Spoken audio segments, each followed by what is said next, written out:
Next है बच्चे chapter का name federalism, political science, SST class 10th chapter second है हमारे पास। ठीक है, अब ये जो फेडरलिज्म है ना, ये पावर शेयरिंग चैप्टर को अपडेट किया हुआ है, मतलब कि पावर शेयरिंग के कॉन्सेप्ट को अपडेट किया हुआ है इसमें। ठीक है, इसको बोलते हैं फेडरलिज्म। फेडरलिज्म का मतलब क्या होता है? पावर शेयरिंग में तो हमने ये सीखा था कि पावर को शेयर करना चाहिए। अब जब हम पावर को, गवर्नमेंट की पावर को डिफरेंट डिफरेंट लेवल पे, लेयर्स पे डिस्ट्रीब्यूट कर देते हैं, उसको फेडरलिज्म बोला जाता है। एग्जाम्पल के हिसाब से समझा रहा हूँ, जैसे कि स्कूल में एक प्रिंसिपल होता है।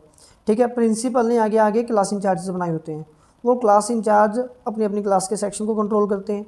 तो इसी हिसाब से जो इनडायरेक्ट वे से प्रिंसिपल का पूरा कंट्रोल रहता है पूरे स्कूल में।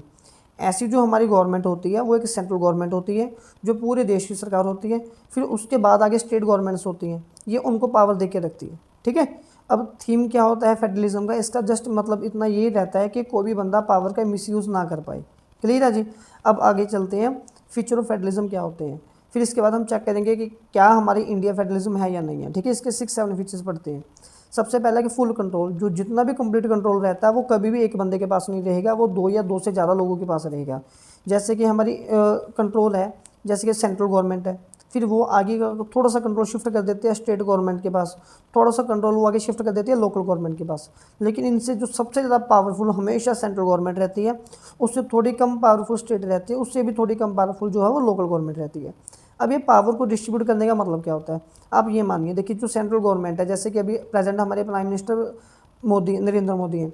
अब उनको पंजाब में तो नहीं पता ना कि पंजाब के जलंधर शहर में, लुधियाना शहर में क्या प्रॉब्लम आ रही होगी। वहाँ की प्रॉब्लम तो वहाँ की स्टेट के बाद लोकल गवर्नमेंट को पता होगी। तो किसी जगह पे ट्रैफिक की प्रॉब्लम होती है, किसी जगह पे हॉस्पिटल की प्रॉब्लम होती है, किसी जगह पे रोड्स की प्रॉब्लम होती है। तो इसीलिए सरकार अलग अलग लेवल पे पावर्स बना देती हैं, फिर वो लोग अपनी अपनी प्रॉब्लम को जो सॉल्व करते रहते हैं। फिर जितनी भी स्टेट्स होती हैं एक देश के अंदर, हर स्टेट्स का जो जुरिस्डिक्शन लेवल का मतलब क्या होता है कि उनका जो पावर का राइट्स होते हैं वो अलग अलग होते हैं। वहाँ पे एडमिनिस्ट्रेशन का मतलब कानूनी व्यवस्था वहाँ पे बनाई जाती है। ठीक है, डिफरेंट टैक्सेशन, हर स्टेट का टैक्स लगाने का सिस्टम अपना अलग होता है। जिस स्टेट में जैसी कंडीशंस होती हैं वैसे टैक्स वगैरह लगाए जाते हैं। ठीक है, डिफरेंट रूल्स बनाए जाते हैं, क्योंकि वहाँ का जो इन्वायरमेंट है, जो रिक्वायरमेंट है, उसके हिसाब से रूल रेगुलेशन बनेंगे। नेक्स्ट हमारे पास है jurisdiction of state. Jurisdiction of state का मतलब होता है कि एक स्टेट के पास कितने कंट्रोल रहेंगे और कैसे कंट्रोल रहेंगे। देखिए जो B.R. अम्बेडकर थे ना, जिन्होंने कॉन्स्टिट्यूशन लिखा था, वो बहुत ज़्यादा दूर के विज़न के साथ लिख के गए थे। उन्होंने उसमें डिफाइन कर रखा है कि कौन से स्टेट को कौन कौन से राइट्स मिलेंगे। अगर टाइम आने के बाद उसमें कुछ चेंजेस करनी होंगी तो उसका भी रास्ता बताया हुआ है कि वो किस प्रोसेस के हिसाब से बाद में उनको चेंजेस कर सकते हैं। ठीक है, अब लेकिन ये जो हमारा कॉन्स्टिट्यूशन होता है ना, इसको कभी भी कोई भी एक गवर्नमेंट है वो अपनी मर्जी से चेंज नहीं कर पाएगी। अगर कभी भी किसी एक सरकार ने उसको अपनी मर्जी से चेंज कर भी दिया, फिर तो डेमोक्रेसी खत्म हो जाएगी, है ना। तो लेकिन अगर टाइम के हिसाब से, अब जैसे जैसे चेंज आता रहता है, अगर कुछ रूल में चेंजेस करना ज़रूरी है तो उसमें उसका रास्ता दिखा के रखा हुआ है कि अगर ऑलमोस्ट सारी स्टेट्स या हाफ से, मतलब कि कुछ नंबर ऑफ स्टेट्स यस कर दें, फिर वो कानून बन पाएगा। अगर कभी कभार स्टेट और सेंट्रल गवर्नमेंट का आपस में झगड़ा भी हो जाता है, ठीक है, सेंट्रल, जैसे अब पीछे से इशू हुआ था जब PM मोदी ने पंजाब आना था, तो पंजाब के CM थे चरणजीत सिंह चन्नी, इन दोनों में थोड़ा सा इशू हो गया था।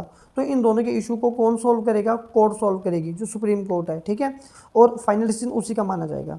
इसके बिना 6 पॉइंट हमारे पास, गवर्नमेंट का रेवेन्यू कहाँ से आता है, कौन सी सरकार ने कहाँ से कितने पैसे कमाने हैं, ये डिसाइड करेगा हमारे देश का कॉन्स्टिट्यूशन। उसमें लिख रखा है कि कहाँ से टैक्स लगाना है, कहाँ से क्या पैसे लेने हैं। और फेडरलिज्म का थीम बस एक ही रहना चाहिए कि हमारे देश की यूनिटी और कल्चर दोनों हमेशा आपस में बने रहें। अगर अलग अलग रिलीजन के लोग हैं, कोई भी बंदा किसी की रिलीजन के साथ छेड़छाड़ ना कर पाए, किसी की रिलीजन का लॉस ना कर पाए। ठीक है, अब जो नेक्स्ट कॉन्सेप्ट क्वेश्चन बन के आएगा, अब हमारा सवाल ये है कि क्या जो हमारा इंडिया है ये फेडरलिज्म को फॉलो करता है? तो चलो वन बाय वन जो हम टर्म्स हैं उनको कंपेयर करके देखते हैं।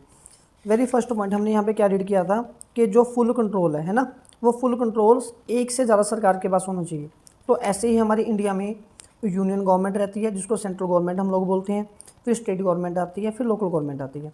बल्कि हमारी पावर्स को 3 लेयर में यहाँ पे डिवाइड किया जाता है। ठीक है, जो लोकल गवर्नमेंट है, फिर उसमें म्यूनसिपैलिटी आती है, पंचायत आती है। म्यूनसिपैलिटी में MC जो शहर में रहते हैं, ठीक है, म्यूनसिपल काउंसिल, नगर पंचायत वगैरह रहते हैं।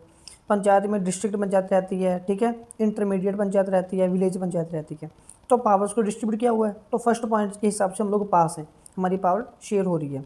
दूसरा पॉइंट, जो गवर्नमेंट का कौन सी सरकार के पास कितना एरिया रहेगा, कौन से कंट्रोल रहेंगे, उसको कौन डिसाइड करता है, कौन सी पावर रहेगी, उसको कॉन्स्टिट्यूशन डिसाइड करता है। तो ये भी तो होना चाहिए था। कि कॉन्स्टिट्यूशन ही बताएगा, ठीक है। जिस यहाँ पे लिखा हुआ है थर्ड पॉइंट में कि जो जुरिस्डिक्शन होती है स्टेट की वो कॉन्स्टिट्यूशन डिसाइड करती है। तो हम लोग सेकंड पॉइंट के हिसाब से भी पास हो गए। फिर थर्ड पॉइंट हमारे पास आएगा जो देखो, एक देश होता है कमिंग टुगेदर, एक होता है होल्डिंग टुगेदर। जो हमारी गवर्नमेंट है वो स्टेट है वो होल्डिंग टुगेदर में आती है। होल्डिंग टुगेदर में क्या रहता है हमेशा से कि अगर मान लो एक ही देश है ना, उसके अंदर छोटे छोटे जो स्टेट्स के पार्ट्स हैं वो आपस में मिलके एक देश बना लेते हैं। जैसे कि इंडिया में रहता है, इंडिया के छोटे छोटे स्टेट्स को मिला के एक बड़ी कंट्री बनाई गई है। लेकिन कमिंग टुगेदर में क्या होता है कि एक यूनिट, एक कल्चर वाले लोग या छोटे छोटे देश मिलकर एक बड़ा देश बना लेते हैं। वो रहते अलग अलग है लेकिन उनको एक यूनिट माना जाता है, ताकि उनकी जो मतलब कि सॉवरेनिटी है वो हमेशा से सेफ रहे, उसको कमिंग टुगेदर बोलते हैं। तो हमारे इंडिया जो है वो होल्डिंग टुगेदर में आता है, बेल्जियम भी होल्डिंग टुगेदर में जाता है। इसके बिना हमारे पास फिर आता है कि जो पावर है वो इक्वली डिवाइडेड नहीं है सभी स्टेट्स में। जैसे कि जम्मू कश्मीर और पंजाब में पावर का जो मतलब कि लेवल है वो अलग अलग से डिस्ट्रीब्यूटेड है। तो ये भी तो इसकी कंडीशन होती है कि जो जुरिस्डिक्शन लेवल है या जो डिफरेंट रूल्स रहते हैं, यहाँ पे हमने पढ़ा था, ठीक है, कि डिफरेंट रूल्स रहेंगे, डिफरेंट टैक्सेशन सिस्टम रहेगा। तो यहाँ से भी हम लोग जो हैं वो फेडरलिज्म को फॉलो कर रहे हैं। फिर जो हमारा कॉन्स्टिट्यूशन है वो अपनी मर्जी से चेंज नहीं हो सकता, लेकिन अगर चेंज करना है तो राज्यसभा और लोकसभा में मतलब कि 60% से ज़्यादा सीट्स हमें मिलनी चाहिए, और जो हाफ से ज़्यादा स्टेट्स की येस होनी चाहिए, तब जाके हम किसी बिल को पास कर पाएंगे, मतलब कि कॉन्स्टिट्यूशन में थोड़ा बहुत चेंज लेके आएंगे। तो ये भी तो यहाँ पे फीचर चलता है ना। लास्ट में बोला गया है कि अगर कभी भी इंडिया में स्टेट और सेंट्रल सरकार में कहासुनी हो जाए तो उसका जो डिसीजन है वो सुप्रीम कोर्ट लेगी। तो इस हिसाब से पता चल गया कि जो हमारा इंडिया वो फेडरलिज्म को फॉलो करता है। अब फेडरलिज्म इंडिया में किसी कॉन्स्टिट्यूशन के हिसाब से थोड़ा है, ये इस वजह से क्योंकि यहाँ पे डेमोक्रेसी है। अगर डेमोक्रेसी को हटा देंगे तो कॉन्स्टिट्यूशन अपने आप खत्म हो जाएगा। तो फेडरलिज्म को बनाए रखने वाली डेमोक्रेसी है और कोई चीज़ नहीं है। फिर नेक्स्ट टॉपिक है लिंग्विस्टिक स्टेट्स। देखिए, लिंग्विस्टिक स्टेट्स का मतलब होता है कि लैंग्वेज के हिसाब से स्टेट्स को बनाना। जब हमारा देश आज़ाद हुआ था 1947 के टाइम पे, तब हम लोगों ने जब स्टेट्स की डिवीज़न करनी थी तो वो लैंग्वेज बेस्ड नहीं थी। एक ही स्टेट के अंदर पंजाबी बोलने वाले, हिंदी बोलने वाले, गुजराती बोलने वाले, तमिल बोलने वाले, अलग अलग ऐसे ऐसे लोग रहते थे। तो हमने इसलिए इसको स्टार्ट नहीं किया कि हमें ये लग रहा था कि अगर हम ऐसे करेंगे तो मे भी हो सकता है कि जो हमारे देश की यूनिटी है वो खत्म हो जाएगी अगर हम लैंग्वेज के हिसाब से बनाने की कोशिश करेंगे, जैसे कि पाकिस्तान और बांग्लादेश में देखने को मिला था। लेकिन थोड़े टाइम बाद फिर हम लोगों ने क्या सोचा, जब हम लोगों ने स्टेट की डिवीज़न लैंग्वेज बेस्ड के हिसाब से कर दी, ये करने के बाद हमें रिजल्ट भी और अच्छा मिला है। मतलब कि हमारी ग्रोथ ज़्यादा हुई है, लोग काम करने में अपने आप को ज़्यादा इजीली कंफर्टेबल फील करने लगे। अब लैंग्वेज पॉलिसी क्या होता है, देखिए अगर आपको समझाने की मैं बात करूँ ना, अकॉर्डिंग टू कॉन्स्टिट्यूशन हमारे देश में कोई भी नेशनल लैंग्वेज है ही नहीं, ठीक है। जो हिंदी है ना वो हमारे देश की ऑफिशियल लैंग्वेज है, वो भी नेशनल लैंग्वेज नहीं है। अब ऑफिशियल लैंग्वेज हमारी दो हैं, एक तो हिंदी है, ठीक है, और इंग्लिश को भी माना जाता है। अब क्या हुआ था कि एक बार एक इशू चला था, अगर ऑफिशियल लैंग्वेज का मतलब क्या होता है कि अगर आप लोग किसी भी स्टेट में बैठे हो, ठीक है, अगर आपको सरकार की तरफ से कोई एग्ज़ाम देना होगा तो वो हिंदी लैंग्वेज में ज़रूर आएगा। लेकिन अब पूरे इंडिया में हिंदी बोलने वाले सिर्फ 40% लोग थे, बाकी लोगों को तो हिंदी आती भी नहीं थी। तो इसी चीज़ को ओवरकम करने के लिए हमारी गवर्नमेंट ने क्या किया, उन्होंने हिंदी के साथ 21 और जो लैंग्वेज को है वो ऑफिशियल लैंग्वेज बना दिया, मतलब कि ऑफिशियल मतलब कि शेड्यूल लैंग्वेज बना दिया। अगर आप अब कभी भी कहीं भी एग्ज़ाम देने जाओगे वहाँ पे हिंदी भी आएगी, वहाँ पे इंग्लिश भी आएगी, और आपकी जो स्टेट वाली लैंग्वेज है अगर वो 21 लैंग्वेज में आ रही है वो भी लैंग्वेज में पेपर आपको आएगा, ठीक है। अब क्या हो रहा था, ये हुआ क्यों था ऐसे, श्रीलंका में सिन्हाला को नेशनल लैंग्वेज बना दिया गया था, ठीक है, वो हमने पार्शियल चैप्टर में पढ़ा है। तो इंडिया में ऐसा नहीं किया गया, क्योंकि अगर वही इशू था कि अगर हम हिंदी को भी नेशनल लैंग्वेज बनाएंगे तो मे बी हमारे देश की जो इंटीग्रेशन में कहीं पे ना कोई प्रॉब्लम ना जाए। अब थोड़े टाइम बाद क्या हुआ, लेकिन जो तमिल के लोग थे वो रेडी नहीं थे, उनको हिंदी तो आती नहीं है, वो बोलते थे हमें तो इंग्लिश चाहिए। तो हमारी गवर्नमेंट ने क्या किया, उनको खुश करने के लिए हिंदी प्लस इंग्लिश दोनों को ऑफिशियल लैंग्वेज बना दिया, और सोचा यह गया था कि 10-12 साल बाद इंग्लिश को हटा देंगे, लेकिन अब इसको हटाया नहीं गया। तो उस टाइम से हिंदी और इंग्लिश दोनों को ऑफिशियल लैंग्वेज बोला जा रहा है, ठीक है। अब हमारे इंडिया में सेंट्रल और स्टेट के रिलेशनशिप कैसे है उसके बारे में पढ़ते हैं। देखो 1990 से पहले क्या होता था, जितनी भी पावर होती थी वो ज़्यादा सेंट्रल के पास ही होती थी, सेंट्रल गवर्नमेंट के पास, और 1990 तक सेंट्रल पावर हमेशा कांग्रेस को मिलती आई है, ठीक है। तो जितनी भी स्टेट्स होती थी वो सारी, अगर कोई किसी स्टेट में कोई दूसरी पार्टी आ भी की तो उसको काम की परमिशन के लिए कांग्रेस के पास जाना पड़ता था, ठीक है। मतलब कि अब तो इसकी मोनोपोली होगी। मोनोपोली का मतलब हमारी डेमोक्रेसी बची कहाँ पे है, फेडरलिज्म कहाँ पे है, जब कोई भी काम करना है उसने इससे परमिशन लेनी है, और इसने परमिशन तब देनी है कि अगर वो कांग्रेस को ज्वाइन करेगा। तो इससे ना हमारा फेडरलिज्म खराब होते जा रहा था। तो इसी वजह से अब हम लोगों ने क्या किया, 1990 के बाद, ठीक है, 1990 के बाद ना स्टेट्स में कांग्रेस के बिना कुछ और पार्टी भी आनी शुरू होगी, कुछ कुछ स्टेट्स में कांग्रेस के बिना दूसरी पार्टी आनी शुरू होगी। अब जब कांग्रेस उनको काम नहीं करने देती थी तो इन लोगों ने केस कर दिया सुप्रीम कोर्ट के पास। तो सुप्रीम कोर्ट ने एक डिसीजन लिया, उस डिसीजन में ये बोला गया कि सेंट्रल गवर्नमेंट कभी भी किसी भी स्टेट गवर्नमेंट को अपनी मर्जी से रिमूव नहीं कर पाएगी, ठीक है। उसके ऊपर कुछ कंडीशन लगा दी जो कि वैलिड कंडीशन है, उसके बिना उसको रिमूव नहीं किया जाएगा। तो ये प्रॉब्लम थोड़ी सी हमारी सॉल्व होनी शुरू होगी। अब इसके बाद क्या हुआ, डिसेंट्रलाइजेशन इन इंडिया हमारा नेक्स्ट टॉपिक है। डिसेंट्रलाइजेशन इन इंडिया का मतलब क्या होता है, जब सेंट्रल गवर्नमेंट या स्टेट गवर्नमेंट अपनी पावर लोकल गवर्नमेंट को शिफ्ट कर देती है तो उसको बोलते हैं डिसेंट्रलाइजेशन इन इंडिया। अब क्या होता है, जैसे रोड बनाने हैं, स्कूल बनाने हैं, हॉस्पिटल बनाने हैं, इलेक्ट्रिसिटी की प्रॉब्लम है, ये सारा कुछ तो प्रधानमंत्री नहीं देखेगा, ये सारा कुछ सीएम भी नहीं देखेगा। इसके लिए लोकल गवर्नमेंट बना दी, एमसी बना दिए, सरपंच वगैरह बना दिए, पंचायत वगैरह बना दी कि वो इन चीज़ों को, छोटे मोटे कामों को उसके साथ वो लोग मतलब कि डील करते रहेंगे। अब इंडियन कॉन्स्टिट्यूशन के अंदर ही एक्सप्लेन किया हुआ है कि जो लोकल गवर्नमेंट है उसकी पावर कौन कौन सी रहेगी। लेकिन अब टाइम के साथ इसमें कुछ चेंजेस भी आए हैं, ठीक है। अब चेंजेस कैसे आए हैं, अब पहले क्या होता था, ठीक है, पहले के टाइम पे ये स्टेट गवर्नमेंट की चॉइस होती थी। स्टेट गवर्नमेंट मतलब जैसे अगर हम पंजाब से हैं तो पंजाब का जो सीएम है उसकी चॉइस है कि उसने लोकल लेवल के इलेक्शन करवाने या नहीं करवाने, मतलब कि एमसी एमएलए के लिए, ठीक है, या फिर सरपंच के लिए।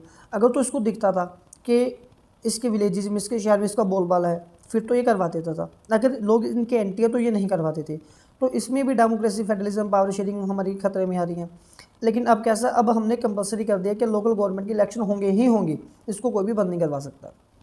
अब ये जो हमारे इलेक्शन चलते आ रहे हैं, इलेक्शन कमीशन ने, कुछ स्टेट इलेक्शन कमीशन ने रूल बना के रखा हुआ है कि जो एससी कैटेगरी के लोग हैं, एसटी के, ओबीसी के, इनके लिए सीट्स रिजर्व रहेंगी। हर पार्टी को रिजर्व सीट्स नहीं पड़ेंगी।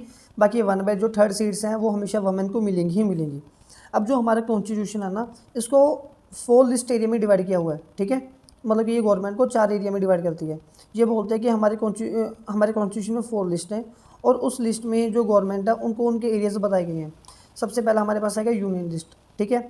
इसमें देश के लिए काम किए जाते हैं और इसको जो कंट्रोल है वो सेंट्रल गवर्नमेंट के पास रहता है। जैसे डिफेंस है, बैंकिंग है, एटमिक एनर्जी है, फॉरेन अफेयर है, एनर्जी है, वॉर पीस से रिलेटेड जितने भी डिसीजन हमारे रहेंगे। फिर जो दूसरी पावर है वो स्टेट गवर्नमेंट के पास गई है। ये जो डेली लाइफ के काम है, ठीक है, या लोकल इंपॉर्टेंस के काम है, ये वो देखती है। जिस स्टेट के पास पुलिस आती है, पब्लिक हेल्थ आती है, ठीक है, लैंड से रिलेटेड, लिक्विड टैक्सेशन सिस्टम से रिलेटेड पावर्स रहती हैं। अब जो थर्ड लिस्ट है, अब इसमें 1 और 2 में, अब जो कानून इन दोनों, जो पॉलिसीज़ इन दोनों में कॉमन है, उनको कॉन्क्रीट लिस्ट वो कवर करती है। जैसे कि एजुकेशन होगी, ट्रांसफ़र ऑफ प्रॉपर्टी हो गया, ट्रेड का हो गया, मैरिज का हो गया, फॉरेस्ट का हो गया। अब देखिए जैसे कि एजुकेशन सिस्टम है, अब एक स्टेट बोर्ड भी है और एक सेंट्रल बोर्ड भी है, तो दोनों को कौन कवर करेगा, इसके लिए कॉन्क्रीट लिस्ट बना दी कि भाई आप दोनों का मान रखना, दोनों के हिसाब से काम करना। ये थर्ड होगी। अब क्या था, जितने भी हमारे पास सब्जेक्ट थे, पहले तो जो यूनियन लिस्ट में 97 थे, ठीक है। अब उसके बाद 3 सब्जेक्ट और ऐड किए गए, अब टोटल इसमें 100 सब्जेक्ट हो गए। स्टेट 2 में जो हमारे पास लिस्ट सेकेंड है उसमें 66 सब्जेक्ट हैं, ठीक है। थर्ड में 47 सब्जेक्ट हैं। अब इसके बिना, ठीक है, यहाँ पे वही बात फिर से रिपीट हो रही है कि अगर कोई इशू इन दोनों में रहेगा भी तो उसका डिसीजन कौन लेगी, वो फाइनली सुप्रीम कोर्ट लेगी हमारी। अब जो फोर्थ लिस्ट है उसको बोलते हैं हम रेजिडरी लिस्ट, ठीक है। अब जितने भी नए नए टॉपिक आएंगे, ठीक है, जो टॉपिक 1 2 3 में नहीं आ पाए, जितने भी जो टॉपिक हैं वो 1 2 3 लिस्ट में नहीं आ पाए, या जितने भी न्यूली एडेड सब्जेक्ट है वो सारी रेजिडरी लिस्ट में आएंगे। जैसे कि इंटरनेट से रिलेटेड हो गया, आईटी से रिलेटेड हो गया, ठीक है, या फिर हमारे पास साइबर लॉ वगैरह हो गया, ठीक है। इसको सेंट्रल गवर्नमेंट का इसके ऊपर ज़्यादा मेजर कंट्रोल रहता है। नाउ बात करते हैं लोकल गवर्नमेंट की। लोकल गवर्नमेंट क्या होती है, अब 1992 में हमारी कॉन्स्टिट्यूशन में कुछ चेंजेस आए थे। उन्होंने डिफरेंट स्टेट्स के लिए डिफरेंट रूल बना दिए। उन्होंने बोला कि जो जितनी भी स्टेट गवर्नमेंट है ये लोकल गवर्नमेंट को हमेशा से कुछ ना कुछ पैसे देगी वहाँ की ग्रोथ करने के लिए, ठीक है। तो लोकल गवर्नमेंट के पास अब परमानेंटली ग्रांट आती रहती है। अब जो लोकल गवर्नमेंट है ये 2 तरह में होती है, या तो रूरल लोकल गवर्नमेंट होती है, इसको पंचायती राज बोलते हैं, या अर्बन लोकल गवर्नमेंट होती है, ठीक है। अब जैसे कि इसको हम थोड़ा एक्टिविटी से समझने की कोशिश करते हैं। क्या होता है कि अगर कोई हमारे पास एक बहुत मतलब कि बहुत बड़ा विलेज है, उस विलेज को हम छोटे छोटे विलेज में डिवाइड कर देंगे, इसको वार्ड्स में डिवाइड करेंगे, ठीक है। एक बंदा यहाँ से चूज़ कर लिया, सरपंच बना दिया कि यहाँ से अलग अलग चूज़ हो गए। अब इन सब लोग जो मेंबर हैं जब इनको इकट्ठे करेंगे तो इनको इकट्ठे करके बनती है हमारे पास ग्राम पंचायत, ठीक है। जो ग्राम पंचायत का अब जो प्रेसिडेंट रहेगा उसको हम बोलते हैं सरपंच। क्लियर है जी, तो ऐसे सरपंच बन जाता है हमारे पास। फिर जो पूरी की पूरी ग्राम सभा वो सरपंच के लिए काम करती है, ठीक है। सम ऑफ मैनी ग्राम सभा, जब ऐसी कितनी ग्राम सभा बन जाती है, अब एक ग्राम सभा ये होगी, दूसरी, तीसरी, चौथी, 5वीं, 10वीं, जब इतनी बहुत सारी बन जाती है तो उनको बोला जाता है पंचायती समिति या ब्लॉक मंडल माना जाता है, ठीक है। अगर अब हमने अकॉर्डिंग टू ऑर्डर देखें तो जो पंचायत है वो सबसे कम पावरफुल रहती है, पंचायती समिति उससे ज़्यादा पावरफुल होती है, जो जिला परिषद है सबसे बड़ी और सबसे ज़्यादा पावरफुल होती है इनके आपस में से, ठीक है, इनके कंपेरिजन से। नाउ लास्ट टॉपिक है हमारे पास जो अर्बन लोकल गवर्नमेंट है। अर्बन लोकल गवर्नमेंट में या तो सिटीज़ होती हैं या टाउन होते हैं। सिटीज़ में जो भी मेंबर बनाए जाते हैं उनको म्यूनिसिपल कॉर्पोरेशन बोलते हैं। म्यूनिसिपल कॉर्पोरेशन के हेड को बोला जाता है मेयर, ठीक है। टाउन में म्यूनिसिपैलिटीज़ होती हैं, उनके हेड को बोला जाता है म्यूनिसिपल चेयरपर्सन, ठीक है। लोकल गवर्नमेंट में 36 लाख से भी ज़्यादा लोग हैं वो डायरेक्टली जुड़े हुए हैं। लेकिन अगर हमारा देश इतना अच्छा चल रहा है, हमारी पावर इतनी अच्छी चलती आ रही है, फिर भी प्रॉब्लम कहाँ पे आ रही है? हम लोग फिर भी इतने बैकवर्ड क्यों हैं? हमारे हॉस्पिटल में डॉक्टर नहीं मिल पाते, रोड्स कच्चे रहते हैं, रेनी सीजन में मार्केट में पानी भर जाता है ना, एक्सीडेंट इतने हो रखे हैं, सड़कों में इतने गड्ढे हो रखे हैं, तो प्रॉब्लम कहाँ पे आ रही है? अब वो समझ के देखते हैं, ठीक है। इसको थोड़ा सीरियस लेना कि अगर आप लोग कभी आपके पास से पावर आ पाए तो आप लोग इसको कंट्रोल कर सको। देखिए हमारे इंडिया में जो जिस हिसाब से इलेक्शन होते हैं, ग्राम सभा की जो मीटिंग होती है वो अप्रिशिएटेबल नहीं है, उसको अप्रिशिएट नहीं किया जा सकता। वो इतने अच्छे लेवल के नहीं होते जितना कि हमने अभी बुक्स में पढ़ा है। अब जो स्टेट गवर्नमेंट है वो लोकल गवर्नमेंट को बहुत ज़्यादा टाइम पे बहुत ज़्यादा पावर नहीं दे पाती, और वो फाइनेंशियल हेल्प भी नहीं करती। ये वेट करती रहती है, अगर इसने कभी इसको लिख दिया कि जी हमारे शहर की रोड ख़राब है बना के दे दो, तो इसने पता नहीं वो रोड इसको कब बनवा के देनी है या इलेक्शन के पास आके बनवा के देनी है। तो इसलिए वो जो जितने भी काम है ना वो पेंडिंग रह जाते हैं और वो टाइम पर नहीं हो पाते। तो फाइनली ये हमारा चैप्टर था। आई होप ये आपको क्लियर हुआ होगा।